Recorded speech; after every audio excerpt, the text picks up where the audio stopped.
Welcome back to the channel, guys. Today I want to talk about a subject that's been overshadowing me for almost the past year now. Many people are asking, many people are wondering why me, a Ford technician for the past 10 years, chose a new Dodge Ram instead of the new Ford F-150 for my next truck. And today I'm going to list it out from top to bottom exactly what pushed me over to the dark side, or brand X as we call it in the business. So stay tuned.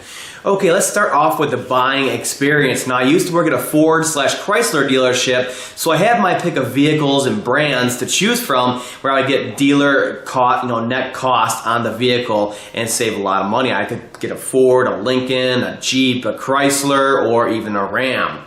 Now, what I did is, what I wanted was a 14 F-150 built to my specs and delivered to the dealership. At the time, they were still building the 2014s while the 2015s were rolling out. Now, the reason I wanted a 2015 F-150 is because it was the first model year of a next generation F-150. And of course, you work at a dealership for 10 years, you know you never buy the first year of a new model generation like that. There's too many problems, too many changes at once. So I spec'd out a 2014 F-150 on FordVehicles.com, and I sent the quote to my dealership I used to work at. And the reason being is that, number one, it saves your features you picked and your price. And then, of course, we can just pick up from there at my dealership, apply my AYZD plan, and get my discount, and of course my dealership would get another sale on their books with Ford.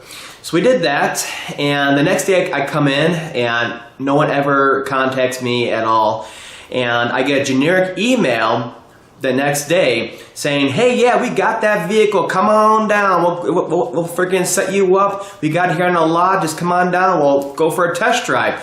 Now, working there, I knew they didn't have the vehicle. The dealership wasn't that big, and I walked that F-150 lot 20 times already. They only had about 15 F-150s on the lot. So right there, I was kind of put off, and then after that, there was no follow-up at all. Now, in the meantime, I was looking at the fact that, do I really want an F-150 with all these known problems that I know about from working on them for the past 10 years? And certain problems that have lasted for well over a decade and still have not been resolved on the F-150s. Do I want to really get into that? Because guess who's going to work on my vehicle even though it's under warranty? Me.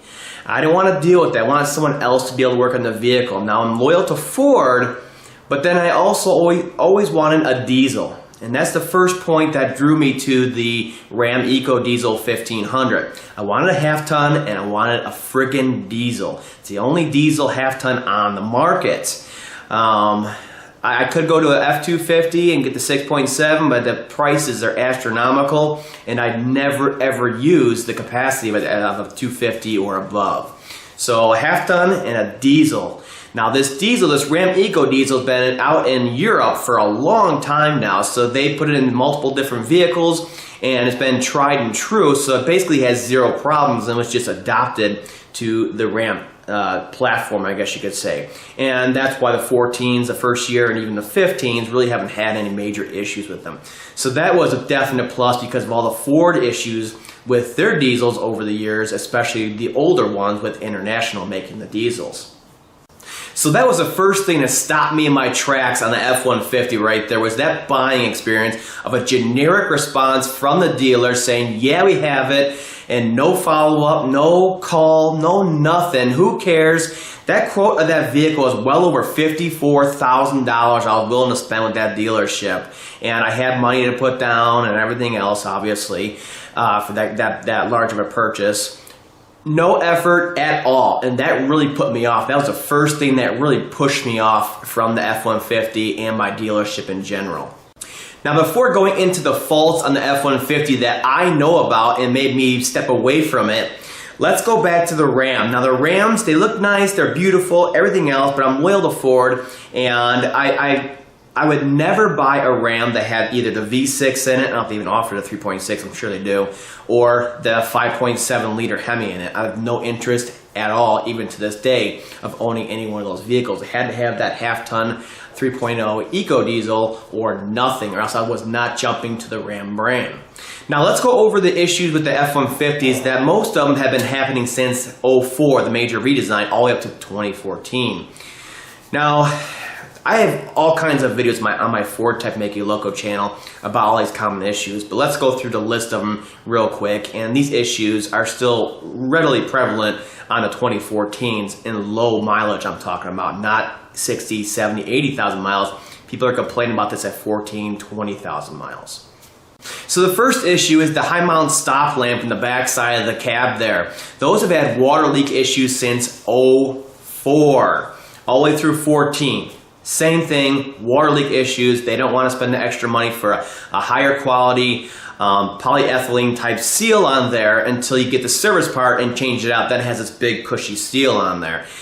That is a big issue because that stains the headliner. It's a brand new truck. What the heck is going on? Okay, that's the first thing, okay? And being in the Midwest with snow and rain and all that stuff, it's definitely going to happen. It's going to happen at some point. Now also the four-wheel drive, it's since '04, they had problems with the integrated wheel ends, the vacuum hubs, either having issues with them losing vacuum or and causing grinding, ratcheting type issues, or actually ingressing water into them, causing failures also. Guys are still seeing that from '04 to 14, same exact issues. Now sync is another issue. I would have had sync with navigation. Now our navigation is pretty good setup on there, but the sync in my Ford Touch is absolute garbage, and it figures Microsoft had their hand in that. And even in the 15, it would have 15 F-150, all new design truck. It would not have the latest version of Sync version 3, which is actually based off the BlackBerry platform on there. So they pushed that off to 16 or 17 even. So that was a big thing, that the Sync in my Ford Touch would not be working for me. So I'd be paying for that, and there's no reason to use it. It would work half the time, let's just say. So I bought it for no reason, you know, it's kind of for aggravation. Now the other issue is tires. The stock, just about every one of the different trim levels of that F-150 come with Pirellis on them. Now I hate freaking Pirellis. Pirellis suck as far as wear, their grip, mounting Pirellis is a real freaking pain. I just hate them overall, okay? And then everybody that buys the truck, they of course have the Pirellis. You just bought the truck brand new, you pay for these tires brand new. They have such poor traction, they can't even get around barely in rain, and of course, winter is out of the question. So then you're driving around four-wheel drive all the time. So that was another issue, and the Ram had Goodyears on them, good quality tire on them, and I'm not going to have no issues, not putting out money early just so I can get out of the tires that suck so bad on the F-150s. Now let's see, there's the clicking, snapping issue with the drive shaft. Anytime you put any kind of torque load on them, that's a real issue. It's really unsettling in the rear end there, and that has an issue with clearance issues and the pinion flange into the pinion on there. And while I'm talking about that, my option for the F-150 would be the EcoBoost, which has so many darn problems, it's not even funny. But I figured, hey, I'm a Ford Tech, I have free access to the warranty, I can claim anything I want, I'll just deal with it and I'll make videos as time goes along. So I was going to go for the EcoBoost, but that's another thing, is all the issues with the EcoBoost that were still issues up until 2014. Now 2015 is maybe something totally different, but up until 11 through 14, were basically the same issues were continuing on. And that really put me off too. Now also the other issue that's very common, and it just feels like the vehicle's coming apart, can't handle the load, and is a general hunk of junk, is the drive-away shutter, okay? And that's going to be exaggerated by a longer wheelbase and a high torque engine. So you got the EcoBoost high torque engine, I wanted a Super Crew Cab, extended wheelbase, and guess what? I'm definitely going to have that drive-away drive shaft shutter on there. I did not want to deal with that either, of course, being a brand new vehicle. Now, what else is there? The transmission. The transmission in the F-150 is strong, 6-speed, and it's strong, and it really has no real major issues compared to the old 4-speeds back in the day. But the Ram also had the new 8-speed that was proving to be very, very reliable. They basically came in for software updates, and they were reliable otherwise. The other thing you got to realize about the F-150s with the 6R60 6-speed transmission is they have an output shaft speed sensor issue where it just drops out or drops down to a lower speed, and then the PCM picks up on that and it will actually downshift the vehicle from 6th to 2nd while you're driving on the highway, lock up the rear tires, and it can cause a really dangerous situation at any time. I, of course, did not want to deal with that either. That's a known issue that's ongoing on that transmission. And then, of course, there's a few other small items on the F-150s that I know about that are common throughout the years. There's continuation of problems over and over again, basically because they don't want to do engineering improvements or they want to continue using the surplus of cheap parts on there. But that wasn't a big issue. The bigger issue was the whole buying experience and the major issues that are just like engineered into the F-150 platform. And finally, the financing. Of course, I put a lot of money down on the vehicle, but also Chrysler Financing, Chrysler Capital or whatever, was offering 0%, 0.0 APR for 84 months. So it made the payments really doable, plus my down payment, and then of course I'm not paying interest that whole period also. So that's about it. That really pushed me over to the Ram. I mean, once I saw the vehicle on the outside and of course the interiors, I was just blown away, and at 15,000 miles I'm still happy with my purchase also. There's other small things like the Ram had wheel well liners in the back and the bed there. Just a couple other small things on the Ram that I was way more impressed with over even the F-150 on there. They're both great trucks. It's just that buying experience, the APR, the financing, and the big thing being the diesel. I wanted a freaking diesel. The thing idling, it just does something for me. A diesel that idles or that drives even, but especially idling, it just does something for me. It feels like commercial, it feels industrial, it feels strong. I don't know.